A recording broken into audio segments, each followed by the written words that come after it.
Briana Aldridge, joined by Garrett Podell from CBS Sports on a Thursday as the Cowboys could be waiting to play their final game of the season at AT&T Stadium. And Garrett, let's just start right off the top with the injury report because there are some big names, including CeeDee Lamb, Deron Bland, and I know you said Tyler Guyton as well.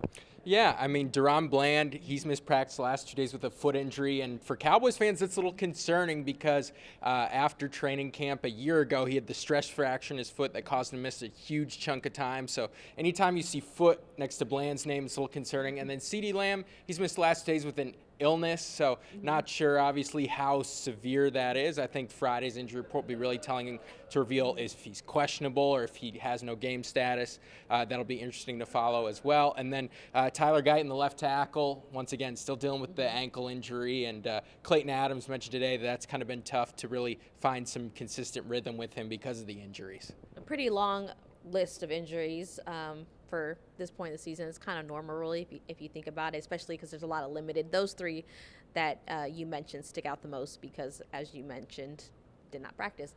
But let's just kind of talk about where we're at with this team, where this team is at. Week 16, right? They have a losing record. They don't want to end like that. They've had 2 consecutive losses.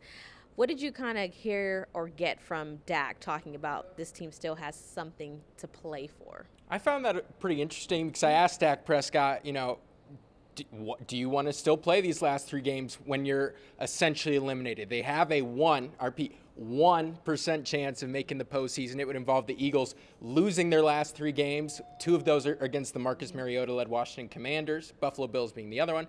And then the Cowboys would have to win their remaining 3 games, including against a playoff-bound Chargers team, most likely, this Sunday afternoon. And I think it was interesting. He said, nothing is given, and he talked about his injury history. This time last year, he was on crutches, had just ditched the crutches. I spoke to him this time last year, and he had just been cleared to drive a car again, so after the hamstring surgery. So he's really grateful just to be out here, and so I think that's something for him that is worth something, I guess, building toward next year. But also, there's a lot of people with plenty of concerns. Maybe after this week, is it Joe Milton time? Because of his injury history, you don't want him out there. So I think that's really interesting. And Brian Schottenheimer said, we're playing to win. We're playing Dak. But once they're officially eliminated, maybe that changes. We'll have to see. Yeah, it seems like Shotty's saying all the right things as you're supposed to as a head coach when you're still technically, again, like you mentioned, that 1% when you're still in it. But it really would be hard to imagine when you're talking about a quarterback, a franchise quarterback who's got still the highest paid quarterback in the league, really being out there, especially when you're talking about New York in January in the snow when it just doesn't matter. I could see the Christmas game in Washington, him being out there. I mean, because, there may be for, visibility purposes with the league, Dak Prescott having him out there on Christmas. I could see that justification. But you're right, the New Jersey in early January, we may or may not see him. But I think for guys, we talked to Javonte Williams today. I think these last 3 games for him do matter. I mean, he's 25 years old, coming into a contract that's coming up this offseason, and he's been really steady. The run game has been inconsistent at times, but I feel like you watch his isolated running, he's still running pretty hard despite his injury history in the past. So big time for him. George Pickens, who we talked to on Wednesday, saying, he's kind of ready to move off the talk about him not doing enough when he's still top 5 in almost every receiving statistic. So there's some prove-it guys headed for free agency. But other than that, yeah, it's getting close to the Cowboys needing to pack it in. Now, you talked about the foundation, basically, of the offense being strong. Big question marks with the running back with Pickens. But real quickly, the defense. Not really a solid foundation for whatever you want to say, the scheme, what's fitting, the personnel, whatever have you.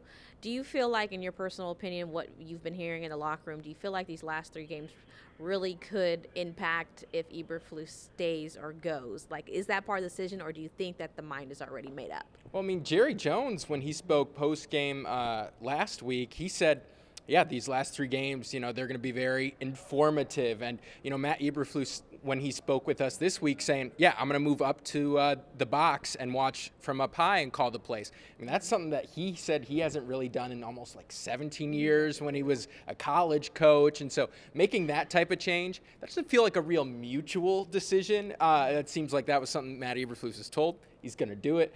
But to me, it comes across as, if we were going to make any big changes, probably should have been done when everything was still on the table for the Cowboys in terms of the playoffs. Right now, it just kind of gives off a little, it's maybe too late for some of this stuff. So I think these last 3 games are important for Eberflus's future, but as for some of the players, I mean, if they have a new coordinator in here, you're starting over at ground zero.